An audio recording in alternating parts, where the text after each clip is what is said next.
Welcome to FMC Pre-School. This is Agriculture 102, Soil, Water, and the Activation of Soil-Applied Herbicides. My name is Jordan Brisebois, and I am an FMC Product Manager based in Gravelbourg, Saskatchewan. I have more than 6 years of experience working with growers in South Central Saskatchewan, and also like to help out on the family farm whenever I am needed. Please note this webinar was recorded on February 11, 2021, as part of our live Preschool webinar series. We hope you find it informative. The information for this presentation has been extracted from a variety of different resources, and we would like to give credit where it is due. So you will find the references housed on our Preschool webpage. All right, the first slide I want to bring up is our mandate and vision behind Preschool. So Preschool really is our education and stewardship extension of FMC Canada. We have an incredibly firm mandate to educate and bring value to customers, stakeholders, and others regarding proactive weed control and resistance management best practices. I think the most important takeaway from this slide is that our Preschool concept is product agnostic. So you won't see product information here today. We're really just talking about the good agronomics behind the principle that we're presenting upon. Next slide, please, Rachel. Here's our FMC Preschool faculty. So you can see we have a variety of different members on this team. And I think what I'd like to highlight is there's input in Preschool from all aspects of our business. We have members from marketing, our technical sales team, as well as our sales staff and our marketing communications team. So this is really things that are being driven literally from the ground up. Next slide, please, Rachel. I'd now like to introduce our presenters this morning. Rachel Evans is the FMC Technical Sales Agronomist for Southern Saskatchewan and Manitoba. She brings her strong academic and consulting background in the areas of plant and soil science to help provide solutions for FMC farm customers. And our last, but certainly not least presenter today will be Nolan Kowalchuk. He is the FMC Technical Sales Agronomist for Northern Saskatchewan and Alberta. Nolan has worked on the retail, wholesale, and manufacturing sides of the crop protection industry for the last 25 years. His vast amount of industry experience and background allows him to focus on providing the utmost of customer service and agronomic solutions for retail and grower customers. Next slide, please, Rachel. So today's webinar is really going to try to address something we often get asked. Is my soil applied herbicide working? We got a tenth of rain? That means it's working, right? In order for us to do that, Rachel and Nolan are going to do a deep dive into how soil texture affects water movement and retention, the relationship between soil water and soil texture, and how soil water impacts the performance of soil applied herbicides. So you'll notice section 1, how soil texture affects water movement and retention, will be presented by Rachel, where she really lays a good base foundation of understanding on how soil affects water movement. Then Nolan will present on how that baseline of information impacts your soil applied herbicides, and then a wrap-up slide on why it's relevant to your farm or to your customers. Next slide, please, Rachel. Throughout today's presentation, we're going to have interactive Preschool pop quiz questions. So we're going to ask you to be very interactive here. Please use your mouse to click on the pull answers when they pop up. Some of them are opinion-based, some are skill testing, but please make sure you pay attention during class, as we'll only leave the questions up for a few seconds. Don't make me take away your phones. So poll question number 1, what type of soil do you or your customers predominantly work with? I'll give everybody a second or two to answer. All right, Krista, what's the results? Wow, so we have a pretty wide range of answers here. 70% have a combination of different soil qualities, and the largest portion belonging to clay. Poll question, pop quiz question number 2. How best describes your experience level with soil applied herbicides? I'll give everybody a few seconds.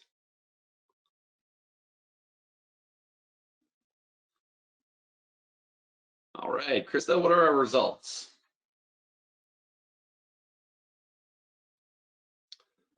Wow, so we have quite a few, so over 70% at part-time specialists. Use them once or twice.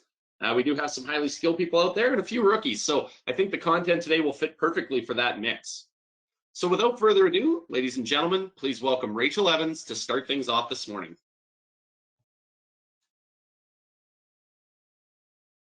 All right, thanks, Jordan. Get myself organized here. Okay, so thanks for joining us, everybody. And as Jordan mentioned here, before we get into the herbicide section, we're going to spend the next 10 minutes or so laying the foundation on soil science, essentially. So getting back into the influence of soil, water, and soil texture. There are a number of factors that influence water movement in soil, but for today's talk, we're going to focus on the influence of soil texture. So you might remember that a soil's texture is classified based on the percentage of sand, silt, or clay particles. We know that soils are rarely uniform. They're usually some combination of these three particles, and I think the answers of the poll question we just asked you shows us exactly that. So you might recognize some of these names like clay loam or sandy loam or silt loam. And all of this is referring to is just the proportion of these three particle separates. So each type of particle is characterized differently. So sand particles are the largest, which means that when they're orientated together, they have the largest particle size, which means low surface area and large pore space, or the gap between particles. Silt are a medium particle size, which are characterized by medium pore spaces and surface area. And then finally, clays are the smallest particle, meaning that when they are arranged on top of one another, they have small pore spaces and a very high surface area. So small particle sizes or small particles are important because they have a very large influence on on providing binding sites for things like nutrients and herbicides in this case. The ability for water to influence so many soil processes is due primarily to the chemical structure of the water molecule. So the fact that water, H2O, forms a V shape means that we have a positive side where the hydrogen ions are and a negative side where the oxygen is. So when we put water into soil, that means that the hydrogen is attracted to the negatively charged soil particle through something called a hydrogen bond. And this process is called adhesion. So adhesion is the attraction between water and a solid surface. And while water is attracted to the solid, it's also attracted to itself. And this is called cohesion. So cohesion is the reason why water has a relatively high surface tension. For example, when you see a water bug moving across a pond, its feet looks like it's pushing down into the water. There's resistance there. And that's because water is more attracted to itself than it is to the surrounding air. So broadly speaking, the ability for soil to retain water is the result of adhesion, the attraction for the soil, and cohesion, the attraction of water to itself. Okay, so picture a field after it's rained. What's driving the movement of water in soil? There's three main forces that are at work. The first is obvious, and that's the overall downward pull that gravity is having on water moving into soil. Second is the attraction of water to the soil itself, something that's known as capillary action or matrix force. You can think of this as wicking or suction, and I'm going to be covering this in a few more details in the coming slides. And then lastly, which we will not be covering in great detail today, is osmotic force, or the attraction that water has for other solutes like salts. And this has little effect on mass movement, but it does impact water uptake by plant roots. So for example, how soil salinity can reduce the water uptake into plants. So capillary action is an important principle to understand, as it largely determines how water is moving and retained in soil. And again, you have two forces at work: attraction of water to the soil, adhesion, and attraction of water to itself, cohesion. So this graph here is showing capillary rise in centimeters over time in three different soil types. So picture a layer of sand over a tub of free water, a loamy sand over a tub of water, and a clay loam over a tub of water. And what this is showing is that in the case of the sand, water rise up into the sand happens very quickly, but the height of rise is much less. And that's because those larger particles, the larger pore spaces, create less attraction, there's less suction, able to pull that water up. If we compare that to our loamy sand or our clay loam, you can see the height of rise is much higher, albeit it is slower. So there's more suction or more attraction because of the smaller particles, smaller pore spaces in these soil types. But again, it does happen over a longer period of time. Okay, so let's put this into a real world context. Saline areas in our fields are the result of capillary rise, sucking up water from a saline groundwater table to the surface where it's evaporated, leaving behind the salts in the soil. And you can see this picture shows it really clearly. This is a picture I took from around the rivers area in Manitoba a few years ago. And you can see this showing up more in dry years or in dry areas because the evaporation rate at the surface has to exceed the infiltration or the water pushing those salts back down. So just to be clear though, that capillary rise may be greater or it may go higher in clays than in sands, but that certainly doesn't mean that sandy areas don't have saline areas. We know that's not true. But remember that the depth of your water table, so how much soil you have over your water table, and also the rate of evaporation are hugely important here. So sandy areas in Western Canada are generally also dry areas. They have more evaporation.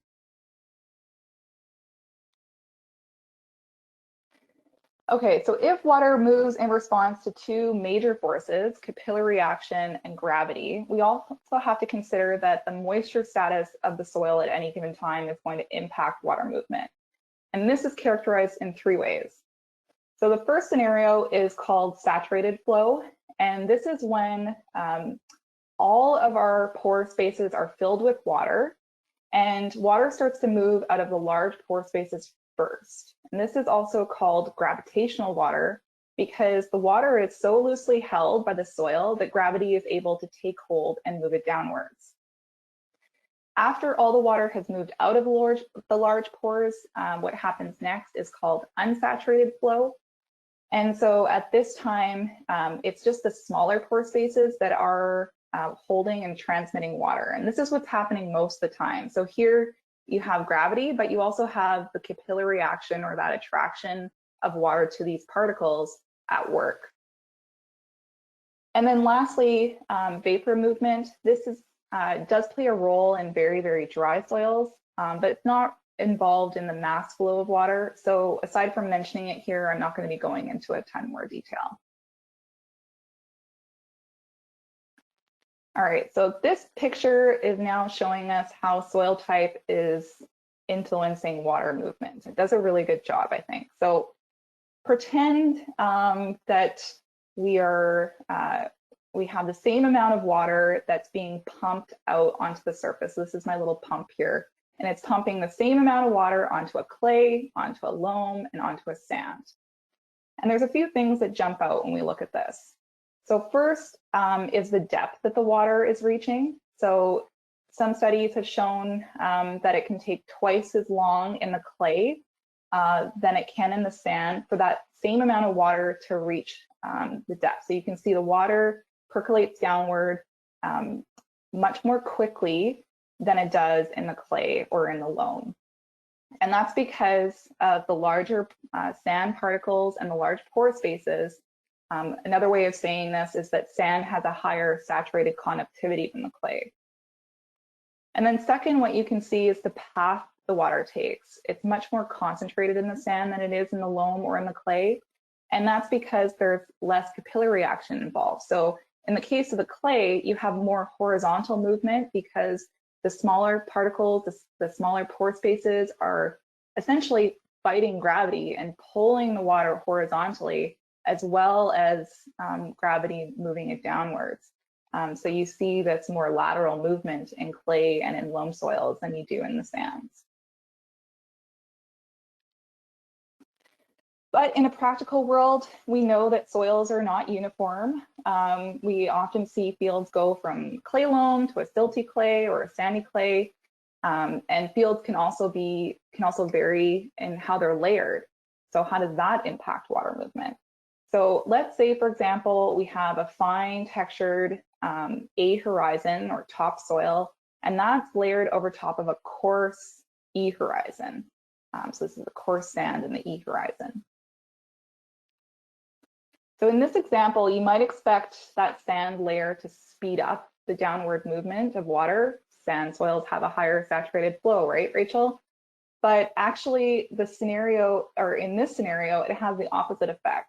So as water enters the soil and starts to move downwards, it effectively stops moving when it hits this coarser E horizon layer. And that's because, again, the large particles and the larger pore spaces have less attraction for this water than the surrounding finer texture in the A horizon. So what happens is this A horizon has to effectively become completely saturated with water before the water is so loosely held that gravity can again take hold and begin to move it downwards. And this is the same principle that applies to the weeping tile in your basement. So it's the reason why you have a layer of crushed gravel around the foundation of your home, and that's to prevent water from moving up. So it works both ways. All right, so let's pull this all together with our soil example. So we have our sand soil and we have our clay soil. And so working from the right, we can see we're starting at saturation. So again, in saturated soils, all of your water is filled in both your larger pore spaces and in your smaller pore spaces. And because the water is filled, or the soil is filled with water, gravity is able to act on it and it starts to move downwards. And it's going to move down and out of those large pore spaces first. And after all the gravitational water has percolated downwards, what's left is the water that is around the soil particles or in those smaller pore spaces. And this is also known as capillary water. And then at this time, your larger pore spaces are filled with air. And so at this point, a field is at its field capacity. So everybody knows what happens in drowned out areas when your soils are completely waterlogged. There's no air. Plants need air in the soil in order to function and grow properly. So that's why we've got to have some water, but we also have to have some oxygen available. So as water is water is used up by plants, or it slowly moves downwards, or it's evaporated from the soil surface, eventually the water becomes so tightly held by the soil particles that it cannot be accessed by plant roots. And this is our permanent wilting point. And so this water that is so tightly held by soil particles is also known as hygroscopic water. Not really important for a conversation today, but some fun facts. And so the difference between a soil's field capacity and wilting point is our plant available water. And so this plant available water is going to be greater in clays because of the ability for clays to hang on to that water because of the smaller particles, smaller pore spaces, more attraction. So you have more plant available water, generally speaking, in clays than you do in sands, which are less attractive to the water. All right, everybody ready? It is skill testing question time. Krista, can you bring up our poll? Let's see how well everybody was listening here. The difference between field capacity and the permanent wilting point is called. Insert Jeopardy music here. Give everybody a few more seconds. All right, Krista, let's see the results. Wow, looks like quite a few people were paying attention. 77% answered correctly. The answer is plant available water. You get yourself into a brand new car. All right, thank you, Rachel. I'll now pass the baton over to Nolan Kowalchuk, who will talk about how the concepts that Rachel just laid out apply to how soil water impacts soil applied herbicides. Take it away, Nolan. Thanks, Jordan. Thanks, Rachel. We are now going to look at how soil water impacts soil applied herbicides. Now that we have a really good overview of how soil texture affects water movement and retention, we will now connect these principles with their impact on a soil applied herbicide. So what factors impact the availability of soil applied herbicides? So before we begin, just for the balance of this presentation, when we discuss soil applied herbicides, we will be referencing the group 13s, 14s, and 15 modes of action, since these are somewhat newer modes of action in the soil pre-emergent lineup that we are all kind of discovering and learning about. Some of the key factors that affect the availability of these soil applied actives are soil texture, soil organic matter, soil pH, soil moisture, and product rate. But for today's webinar, there unfortunately isn't enough time to cover each of these areas in detail, so we're going to keep to the focus of the webinar, how both soil water and the soil texture play in the role of impacting the availability of soil applied herbicides. However, please keep in mind that these other factors play a key role as well. So let's look at what happens after a soil applied herbicide is used. Everybody, let's put ourselves as the farmer sitting in that red sprayer. Some of you might like green sprayers, but whatever, it's a red sprayer with a soil applied herbicide that has just been sprayed. As we examine the effects of soil water and the soil texture and their role of affecting the availability of soil applied herbicides. So rain is required to wash the group 13, 14, and 15 actives off of the trash cover, as depicted by the thin red layer we are showing in this slide, below the trash and above the soil. The rain also dissolves the active, putting it in a solution that intermixes with the soil water. So, how much rain is required to dissolve these actives is dependent on the solubility of the product or the ability of the active to dissolve. So solubility can vary amongst different soil applied products, with some products that are less soluble and needing more rain as compared to more soluble products that are going to need less rain to dissolve them into the soil. Product actives all vary, so it is important to consider the solubility when you're thinking about the performance of your soil actives. So once the active is dissolved, it mixes with the soil water. The soil active dissolves and infiltrates the top layer of the soil, forming what we see on the screen here, the active layer. So you'll see those little red dots, those are the evil weed seeds. When a susceptible weed seed starts to germinate, it draws on that soil moisture through its roots, coleoptile, and hypocaudal shoots. So as we mentioned, the red dots represent weed seeds that must be in that activation layer so that as they germinate, they draw soil water and the intermixed soil active ingredient in order to be controlled. So the other key factor that's affecting the availability or mobility of these soil actives is their binding to the soil, or adsorption. So adsorption is a measure of a compound's tendency to bind to soil. With most herbicides, adsorption and solubility are inversely related. So thus, as the active solubility increases, binding to soil decreases, referencing to desorption. As with everything, there's always an exception, and the exception is glyphosate and paraquat. They are highly soluble but bind tightly to soil colloids. In reference to soil applied products and their ability to control weeds, the best scenario for the highest efficacy is to have more of the active in solution available for germinating weeds to uptake the solution with their roots, coleoptile, and hypocaudal shoots.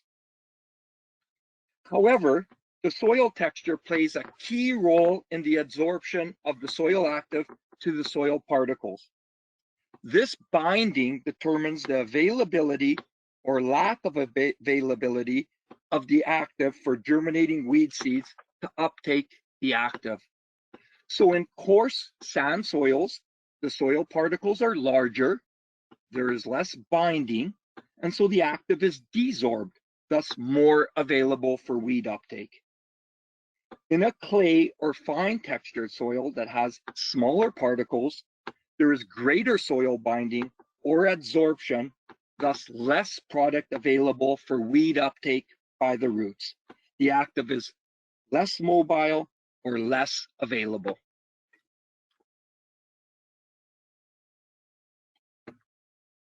So in these following slides, we're going to tie together the impact of soil texture and soil water together as now that it relates to soil availability of the soil applied herbicide.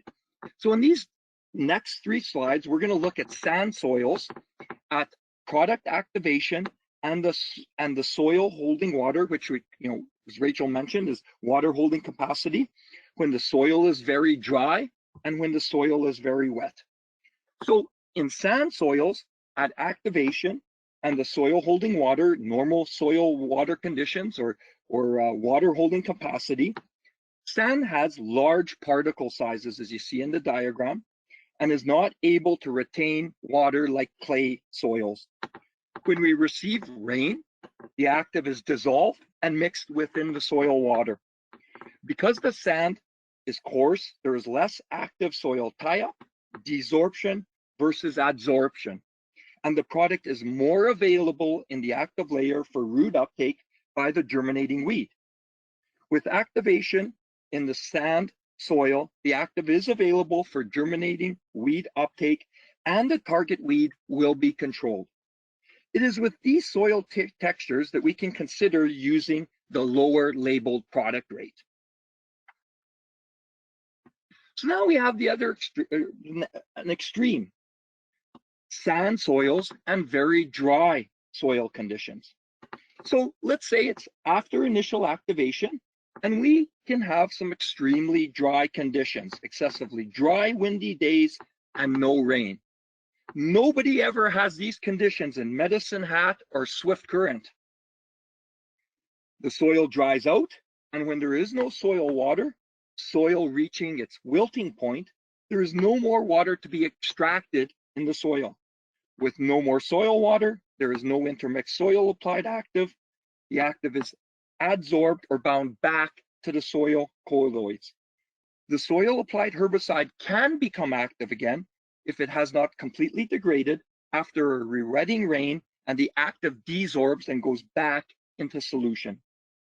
So this really helps to explain that a few years back, with very dry conditions in the lighter soil zones of Western Canada, growers felt that they did not get the greatest control from soil applied products. So the product was, either not activated, or if it did get activated, there was extreme hot and dry conditions to follow. So the soil water and intermixed active were not available for later weed uptake. And the last in the sand profile here is to look at very wet conditions. So with excessive rains in a sand soil, we can move to a saturated soil situation very quickly, as we see here on the diagram. The moisture content is well above field capacity. So what does that mean? Well, it means your soil is waterlogged, right? In coarse soils, we know that we have more active that is there's more active that is available intermixed in the soil water, but because there is little product tie-up, it is readily available and moving downward with the soil water. The active can move with soil water to the seed bed, causing temporary crop sensitivity.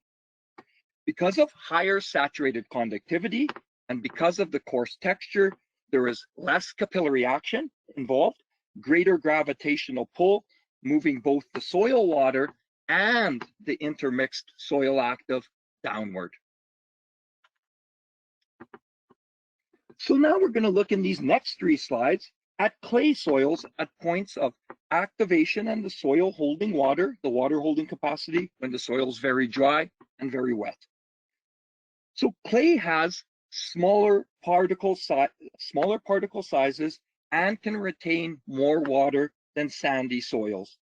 So when we receive rain, the active is dissolved and mixed within the soil water. Because clay has smaller, fine, textured particles, more soil water and intermixed soil active is bound to the soil for adsorption. This decreases the availability of the active ingredient, and the active is less available for root uptake by the germinating weed. This is why it is very important to use higher rates of soil-applied herbicides in fine textured or clay soils. Now, when we consider very dry conditions, very dry soil conditions, clay soil has a greater ability to retain water, and this is due to the greater attractive force to the smaller particle sizes. It will take excessive dryness or drought conditions to reach a point where there is no soil water and no soil active. If the wilting point is reached, no soil water due to extreme drought, it is going to take more water movement to move to field capacity, because the wilting point is higher in clay, holding the water and making it unavailable for plants. And the last scenario with clay soils is very wet. In saturated clay textured soils, you do not see the movement of water downwards as great as sand soils. In clay, it takes twice as long for water to percolate down to the same soil depth as sand.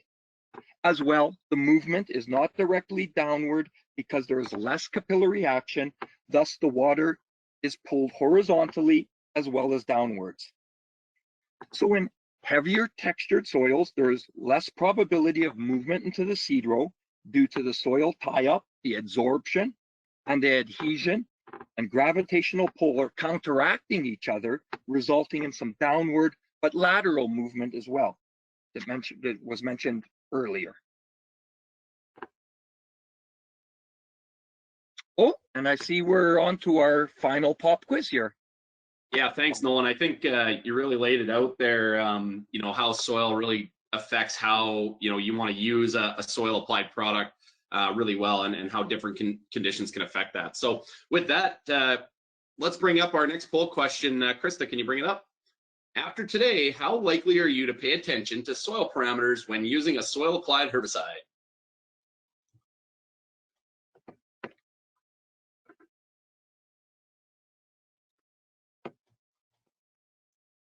Give everybody a couple more seconds.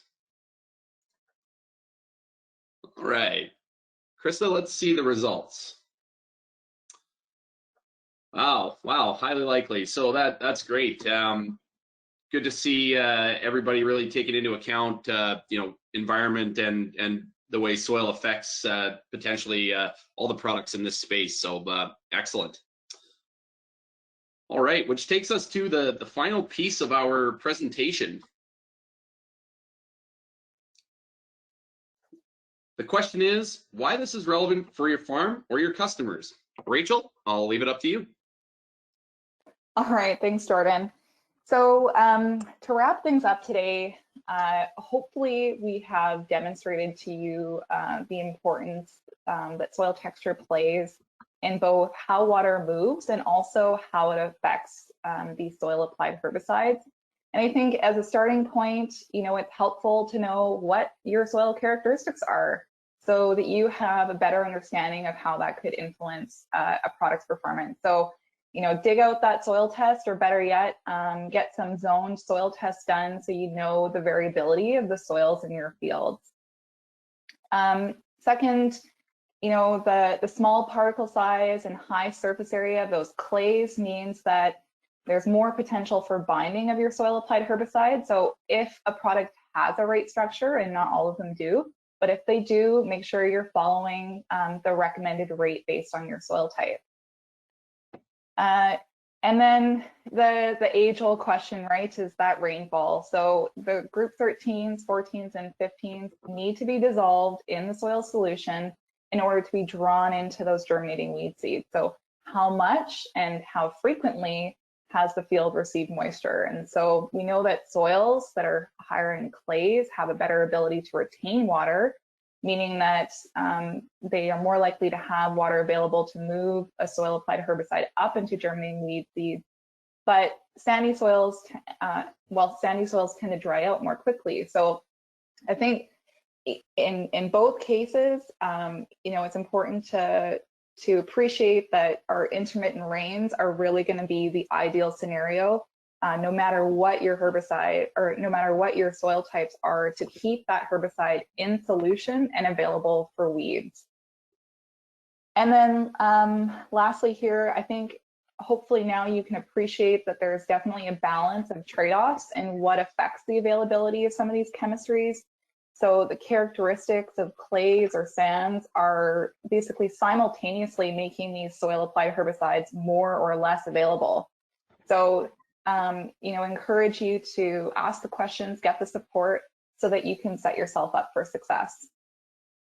That concludes our second webinar, Agriculture 102, Soil, Water, and the Activation of Soil Applied Herbicides. Thank you for taking the time to join us today. We hope that you found today's information valuable. Have a wonderful day.